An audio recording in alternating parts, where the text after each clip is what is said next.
blood, violence, freaks of nature, well then come on down. Going on an adventure in the wilderness can be escape from your chaotic life. You get the fresh air, explore the sprawling landscapes, and hear the soothing sounds of nature. Yet for some, it will be the last time they will be seen alive ever again.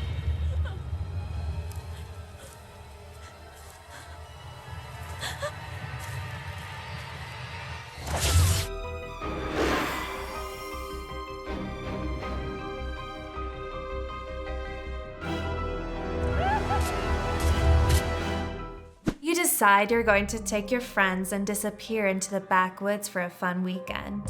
You get the fire going, some tents up, and enjoy a cooler full of beer. We want beer! We want beer! Even going for a little skinny dipping. Then suddenly, the mood changes. A twig snaps, you may or may not have seen a lurking shadow, and you can't help shake that eerie feeling that something or someone is watching you. Maybe it's a killer redneck.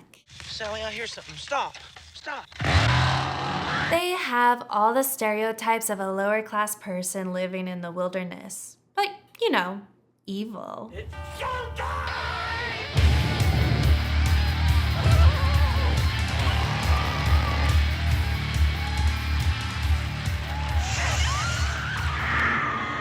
In 1972, a little film called Deliverance was released into theaters and made audiences squeal with terror.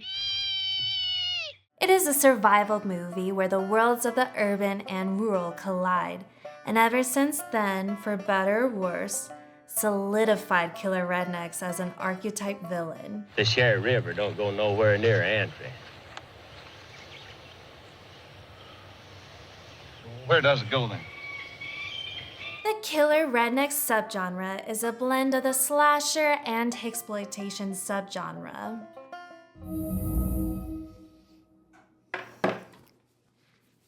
Exploitation is a film and television genre that exploits and reinforces stereotypical, often negative depictions of rural working-class white people from the American South and Appalachia. As a subgenre of exploitation cinema, its purpose is to create sensational and exaggerated content for commercial appeal. Dixie Dynamite is a blast. Burt Reynolds was one of the stars in Deliverance, and he would go on to become a exploitation icon in films like Gator, White Lightning, and Smokey and the Bandit. Burt Reynolds is Gator McCluskey. He's a booze-running, motor-gunning, law-breaking, love-making rebel. The redneck subgenre takes aspects of exploitation and gives it that slasher spice. You know, murdering dumb 20-something hotties who engage in premarital sex. Y'all think us folks from the country's real funny like, don't you? Jerry? Yeah, well, saddle up the mule, Ma. Slide me some grits. I's got to get me some education. Jerry. You asshole. No, not at all, Captain Spaulding. I just want to point out all the tropes of this subgenre, celebrate it, while also acknowledging its problems. That's all. No, I'm really very interested. I'm not trying to make fun. Gotcha. Every country seems to have their own version of a killer redneck. American intellectual David Sumner in the 1971 film Straw Dogs faces off against the rural townsfolk of Cornwall, England. In Wolf Creek, a group of backpackers ran into a rugged man in the Australian outback. They thought they were getting Crocodile Dundee. That's not a knife. That's a knife. Instead, they get Mick Taylor. That's not a knife. This is a knife.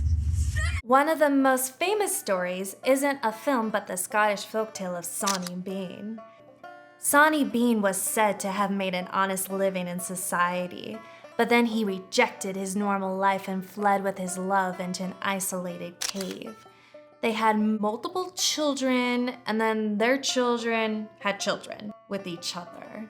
Soon, There were over 40 inbred mouths to feed, so Sonny and his family would cannibalize any poor soul that would venture near their cave. The authorities got involved and found the Bean family with piles of bones everywhere. They were all brought in and ultimately were tortured to death. Historians suggest that it was the British who came up with this tale to spread anti-Scottish rhetoric, showing them as barbaric and uncivilized.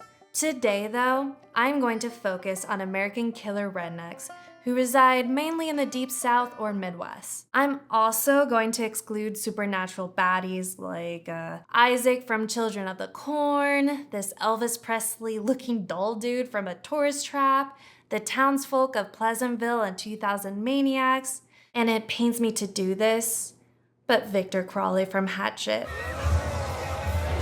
I'm sorry. And with that being said, I have picked only 10 films, even though there are so many. It was actually kind of overwhelming. So please stay tuned until the end when I rank what I think is the best and worst of killer redneck movies. The setting takes place in the middle of nowhere. It could be in a barren desert, a deadly swamp, and of course, the most popular choice, the vast woods. It is the perfect backdrop. You have no cell service, you can easily get lost, and you're just completely vulnerable to the elements and anyone who lives there. There are usually towns nearby, but I don't think there'd be much help. They do have missing people posters up for a reason. It's filled with locals who do not take kindly to outsiders. Why is everyone staring at us? Can you blame them, though, for being so judgmental? The urbanites will come in all arrogant and act like they're better than them. It's just swarming with whitetails and rednecks. That's posted land. Posted. That's for people that can read, but rednecks. Listen, I feel sorry for any redneck I find on my land. For the locals, the urbanites might represent the unwanted urban development of their land. Take Deliverance. 4 urbanites from Atlanta just want to go on a 2-day excursion down the Georgia River before it's about to be dammed.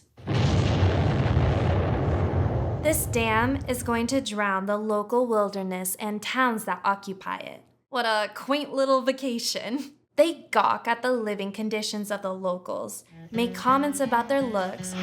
Talk about genetic deficiencies. Not pitiful. While acting like they're one with nature or something. Machines are gonna fail, and the system's gonna fail. Then survival. Who has the ability to survive? That's the game. You live in a concrete jungle, dude. Calm down. Another thing about the locals is that they know that there's something dangerous out there, and they're probably thinking, why bother? They're dead meat anyways. Thank you very much. You take care, okay? You're the one gonna need to take care. Besides acting very suspicious, the locals have other very important functions, like running a gas station. And these aren't your 4-star gas stations either. They're run down, dirty, with flies buzzing on the... Is that supposed to be food? And amongst the trash, there is nice jewelry, wallets, and sunglasses. Very suspicious. So, what's with all these gas stations? Uh-oh. We're gonna have to stop for gas pretty soon. My theory is because the urbanites have to have a reason to stop before they're doomed to venture and feel uncomfortable. It's kind of like the appetizer before the main course. The gas attendants will walk outside in their tattered overalls and flash their rotten teeth, warning our protagonists not to venture further. You folks stay on the main road now, you hear? Stay on the main road! They're harbingers. You know, the ones that will say vague, creepy shit in horror films and they can't be specific for the life of them. Get off this land. Raise the devil now. Raise the devil. Or you can just say, there are 2 evil brothers who kill people for fun. Leave! And as tradition, the urbanites will never listen. They wouldn't listen. Try to warn them. They wouldn't hear it. Okay, I have a question for you Harbinger gas attendants out there. How is it economically viable if you're trying to scare all your clientele away? Well, good luck with your business, sir. My personal favorite gas station is the one with the murder ride and complimentary fried chicken. Take home some of my tasty fried chicken. Like, I would fly 1,000 miles on my broomstick just to experience it. But it doesn't have to be attending gas stations. They can be bartenders as well. And you bet the bars are just as decrepit. Now that we have established the tone and setting for the urbanites' ill-fated adventure, the heart of it all is, of course, the killer rednecks. You want a killer hillbilly? I'll show you a killer hillbilly.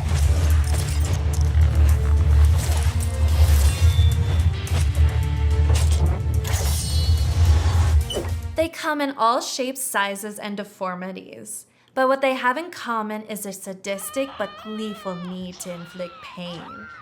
Killer rednecks aren't like your average stoic Jasons. They know how to have a good time. Like laughing when hacking someone to pieces. Like, look how excited he is by just bringing home some dinner. I'll be there soon. I think Farmer Vincent from Motel Hell is the only killer redneck that takes great care in not letting his victims suffer. I treat most of my stock better than farmers treat their animals. I mean, if you can look past the human butcher aspect, he's just a friendly grandpa down the street.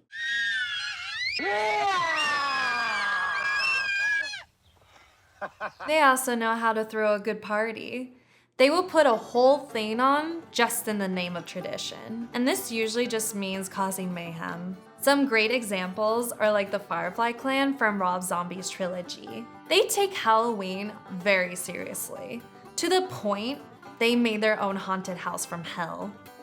And they'll put on this bizarre show and give their victims hot chocolate, which is very nice of them, because they just want their victims to have a good time, get some good food, before they're made into their next specimen. Fish boy! Oh my God! Speaking of good food, I would say almost half of killer rednecks are cannibals, like a strong 4 out of 10. They're living off the grid. How else are they supposed to eat? What, they're just gonna walk in the supermarket and forget about hunting animals? That's just boring. Arguably, the most famous cannibals are the Sawyers. The family worked at a slaughterhouse before they were laid off. So to compensate, they use human meat instead. I mean, with meat prices going up, not a bad option, right? Just kidding! Anyways, one by one, the victims stumble into the Sawyer house like lambs to a slaughter. Literally, these people have no sense of personal property. Cannibalism is like the ultimate taboo that makes them othered and monstrous. It adds the stakes since they're not there to just kill you, but to digest you as well. Remember when I was talking about Vincent, the friendly grandpa guy? Well, he has a sister named Ida Smith, and they aren't just your average farmers. He has a special crop that makes up a secret ingredient in his meat that needs special care. So how he cultivates his crops is he traps them, drugs them, plants them, cut their voice box, feed them, and take care of them until they are ready. I think this one is just about ready. Hypnotize them, put a rope around their neck and break it. Pull them out of the hole, and well, Meat's meat and man's gotta eat. Ida and Vincent need each other to run their business, which is pretty standard for killer rednecks. They function in family units, working together to bring down their prey. The Firefly clan might just be psychotic killers, but they're just your typical family. They argue, I know what I know, and I know I don't like that nut. Fuck you. Fuck you. protect each other, and even get ice cream. This mother from Mother's Day, she kind of loves her boys a little too much. And you cannot forget about the Sawyer family as well. They're just so thoughtful. They just wanted Grandpa to be involved and help kill their victim. It's like family bonding time. Who am I to judge? These family units use the divide and conquer approach. They will stalk the urbanites and then ambush them when they're wandering off in the woods alone. And it's a total patriarchy within these groups. The men are usually the dominant ones or the aggressors. But the little boys or women of the family might just be fed up with all the hunting and killing and break off to help the urbanites escape their fate. In The Man, the Myth, the Legend, Wes Craven's Hills Have Eyes, Ruby does just that. The Carters are on a cross-country road trip and get stranded near the hills where they find themselves at the mercy of Jupiter's clan. After some murder and mayhem, they steal the Carter's baby for, I don't know, like baby back ribs or something, and Jupiter's daughter Ruby sneaks off to save the baby. Cannibalism isn't the only taboo they break. You can also say killer rednecks, well, they like to keep it within their family. Inbreeding. It comes back to the idea that when you're isolated and you eat all your potential mates, the gene pool kind of gets small. And that's why I don't think they normally wear masks. The lack of diverse DNA has made them, well, very monstrous looking. They truly are the embodiment of a face only a mother can love. One Eye, Sawtooth, and my personal favorite, Three Finger, are inbred brothers living in West Virginia. They don't even really speak. They communicate with grunts and laughter. It's an over-the-top distortion of people of Appalachia. There is no actual basis for higher rates of incest in states like West Virginia. Now, we had to ask the important question. What are their favorite weapons? It actually has something to do with their trade. Like, in the woods, they will use guns because they're hunters. They'll even use bow and arrows like Sawtooth and Three Finger. And machetes are another very popular choice if you're living in the woods. It helps cut down branches and people. In the Hills Have Eyes 2006 remake, they were miners, so they used pickaxes. Makes sense. But you cannot forget chainsaws.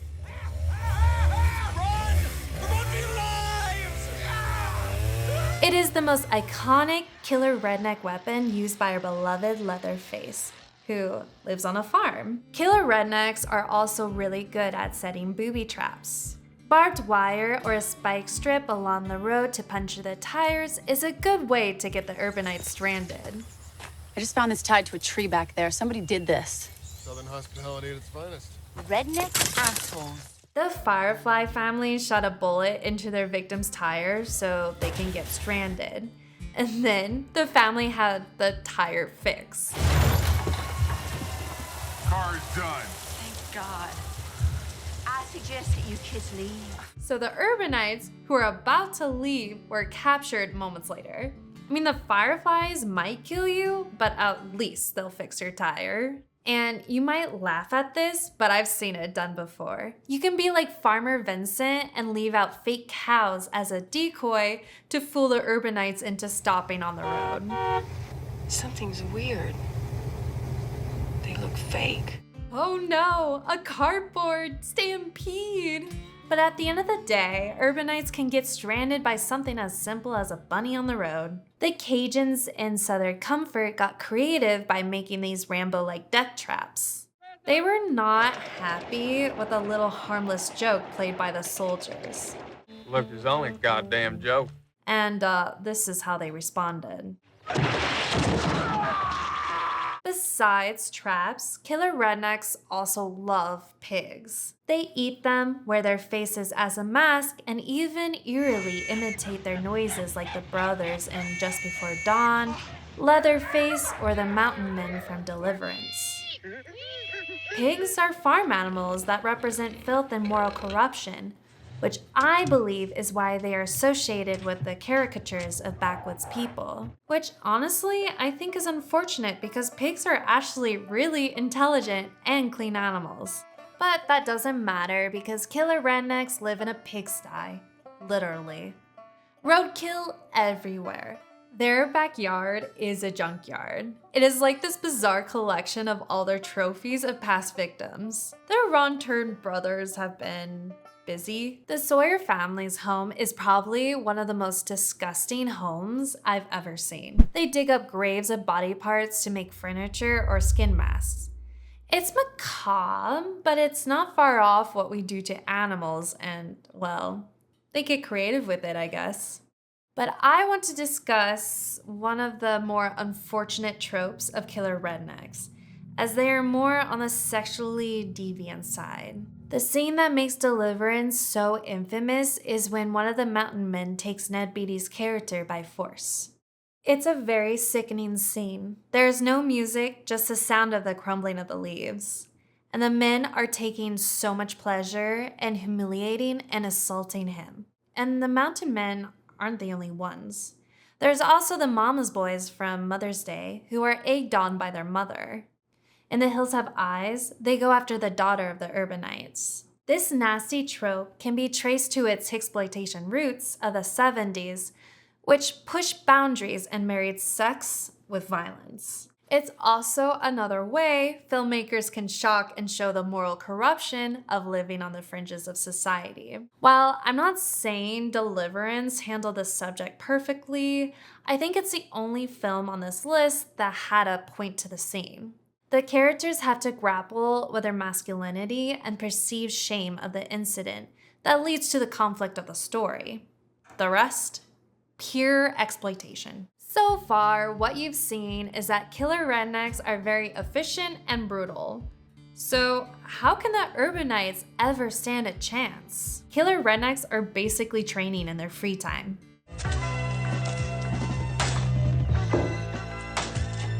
And do you think the cops will help? Shut up and listen, people are dead. Dead? What people? No!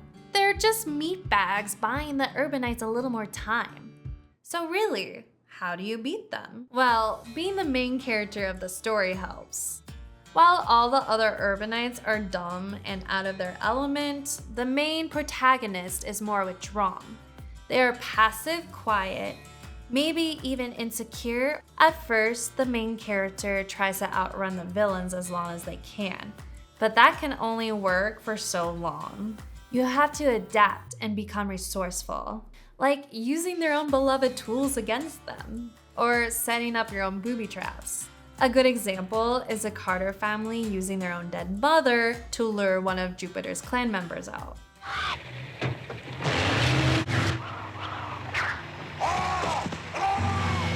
And that's the secret. Once you have nothing left, you're beaten, scared, and bloodied, and are no longer your domesticated self, you have to stoop to the killer redneck's level and become as vicious or more so to beat them. Wes Craven read about Sonny Bean and was captivated by the fact that quote-unquote civilized people are just as capable of violence or more so than the inbred cannibal family. So he used The Hills Have Eyes as a way of playing around with that idea. You have this feral family that's killing people and eating them, but if you look at it, they weren't doing anything that much worse than what civilization did to them when they caught them. And I just thought, wow, what a great kind of A-B of culture, you know, how the most civilized can be the most savage, and the most savage can be the most civilized. The parallels, of course, is that the Carter's family fights back hard, and it goes beyond surviving to pure rage. Even the pet dog becomes a ruthless avenger after his girlfriend becomes dog meat. One of the cheesier examples is in Hunter's Blood, when you have the doctor hero that is like, I don't want to kill anyone, I just want to save lives. But there is no honor in the act of killing. Maybe that's why I save lives now. It doesn't last long. This badass final girl from Just Before Dawn takes down the killer redneck by thrusting her fist in his throat as her boyfriend whimpers in the corner. It's not really a happy ending for the protagonist though. Their eyes are vacant and they probably will be haunted by the nightmares of their ordeal. Oh, she'll be fine. So where are killer rednecks today? Anxieties about rural, isolated people have shifted into something different. The victims are no longer out-of-touch urbanites. They're out-of-touch Gen Zers, and the townsfolk resent them for their politics, disrespect, drugs, TikTok, or whatever these darn kids do these days. Try anything and you're canceled, bro. You can see it in the Wrong Turn remake, Goddamn hipster freaks are the problem with this whole world. the Texas Chainsaw Massacre requel, and more recently Clown in a Cornfield, who made the generational thing its whole personality. Sorry about that, Doc. Been having some problems with our local teenagers lately.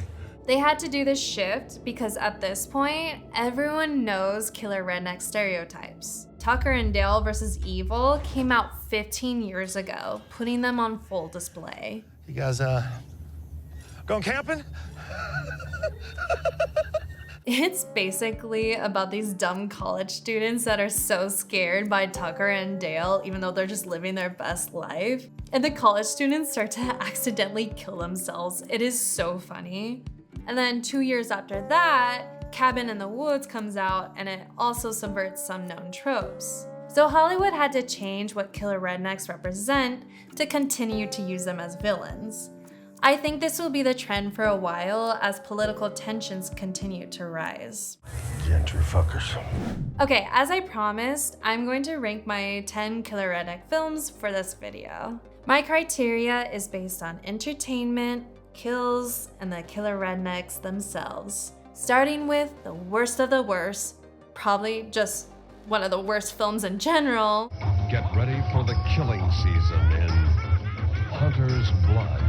It's unapologetically a ripoff of Deliverance. It's also very hateful towards lower class people in general. Would you look at that, man? Primitive. What an image, man. It's like savage and weird. Calm down, Joey Travolta. The guy's just eating ribs. You should see what I look like after eating a rack of ribs. It isn't pretty. And do you know what Deliverance was missing? A damsel in distress for our Dr. Hero to rescue. Hunter's Blood is about these macho city men that are hunting in this primitive redneck land. I mean, that's how they act anyways. Stories about a tribe of wild men who live here in the woods. Men, no, more like animals. Some say they're escaped convicts. The others say no. Some strange, inbred, barbaric tribe of savages. And after some run-in with the locals they actively provoked, they run into some poachers who hunt them down. I think it can have a place in the So Bad It's Good camp. I had a great time watching it. The next film is a slasher about killer rednecks who love their mother a little too much. No one can escape on Mother's Day because Mother's Day never ends. I think it's refreshing to see a matriarchal redneck family unit, even if it consists of these two weirdos. But that's where my compliments stop. It's a weird mashup of being a goofy parody, but also like very mean-spirited and exploitative. At the core, there's a trio of women who are growing apart. I think that is very interesting, but the film doesn't really explore their bond in a very profound way. And they're just kind of brutalized for most of the runtime. And the worst part is that killer rednecks aren't even that interesting. The mother doesn't really do anything, and I don't know if that would have made much of a difference. She should have been more involved, and she could have contributed to a higher body count. Darlings, you have made your mother very proud. But that's not a problem for the next killer redneck movie who has made a whole business out of their deadly deeds. Motel Hell. No one will be admitted after the guests check in.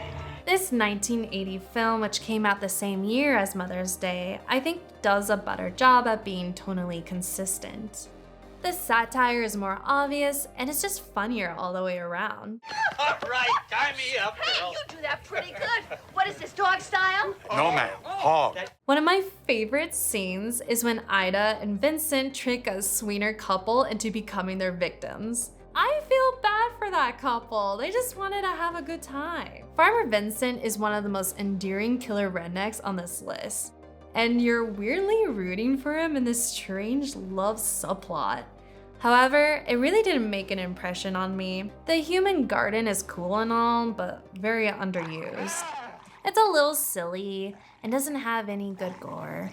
For number 7, the next cannibal family lives a little further outside the grid. The Hills Have Eyes.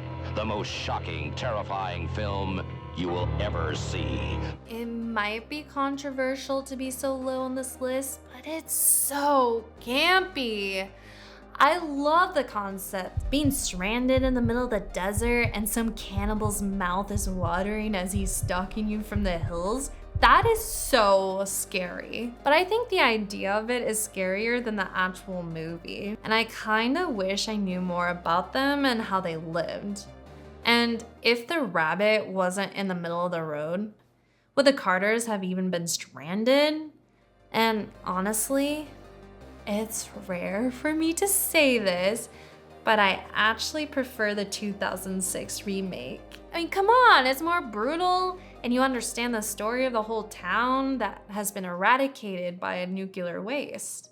However, the original is iconic and influential in the horror genre, so I do appreciate it in that sense. At number 6, instead of a family getting stranded in the Nevada desert, there is a whole unit stranded in the swamps of Louisiana. Southern comfort. It's the land of hospitality, unless you don't belong there. It's another Deliverance knockoff. It even says it in the trailer. It will show you as much about survival as Deliverance. But it's done so much better than Hunter's Blood. It takes the southern gothicness of Louisiana and makes it so eerie. The environment of the swamp in itself is dangerous. And the local Cajuns aren't as exploited as some other locals in other killer redneck movies. At the end of the film, it shows some of their culture while they're dancing to their music. The score also amplifies the haunting landscape, making the setting so atmospheric. No one is really likable though. You don't really get a good feel for any of them. Like, all I know is that there's this one guy that's a jokester. Look, there's only a goddamn joke. And the other guy that goes a little kooky, but that's about it. And it doesn't really help trying to identify with nothing characters in a very slowly paced film. Number 5 on the list has probably some of the most unlikable protagonists, but at least the killer rednecks make up for it. House of 1,000 Corpses. Okay, let's be real. House of 1,000 Corpses, it's not a good movie. The editing is so weird. What is this? Why is that happening? Do you want to cut away? How about now? Okay. And what's with Dr. Satan? Dr. Satan! Ah, Dr. Satan! And everyone's a literal asshole. But honestly, I love this movie. It's so grimy and fun. Captain Spaulding steals the show whenever he's on screen.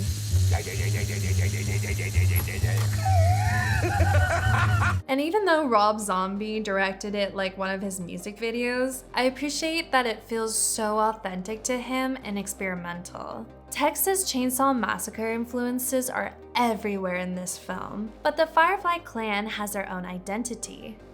And it also leads into The Devil Rejects, which is a more polished film. At number 4, this film is more quiet and atmospheric, but just as brutal.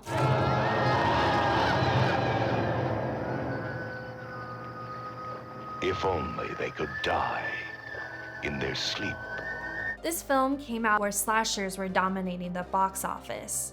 However, I think this one got lost in the mix, which is very unfortunate because it deserves to be a classic. It does have that basic slasher formula, like a group of 20 hotties going out into the Oregon woods to be killed one by one, but there is so much more thought to the surrounding set pieces. It has a haunting score of this whistle and what sounds like what I can only describe as the sun is rising. And man, they don't hold back on the kills. Like, this one guy literally gets castrated. And there's some imagery that's dying to be iconic. Look behind you! But please, if we could come collectively together and bring Just Before Dawn back, maybe it can be talked about more. I actually might have ranked it higher, but I do think that the twin villains are lacking in that personality that cannot beat the iconic villains of my top 3. Which, speaking of, my third pick also has killer redneck brothers, but these 3 take the cake.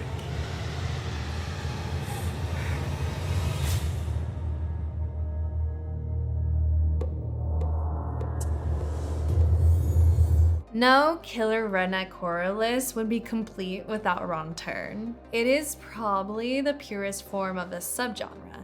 It's a slasher, you got inbreeding, cannibalism, gory kills, and it has one of the best death scenes that should just be in the Killer Redneck Hall of Fame. This is where half of this girl's head is hacked off in the trees. Like, what an amazing shot. And you have some characters you care about, like, oh, they're planning their honeymoon. What can go wrong? But this guy, he can't act for shit. You found human parts in some random dude's refrigerator. How does that make you feel? A moat. No? Okay. The sequels are complete and utter trash, but that doesn't take away from the magic of the original. And how dare Wrong Turn not have 3-finger, 1-eye, and sawtooth?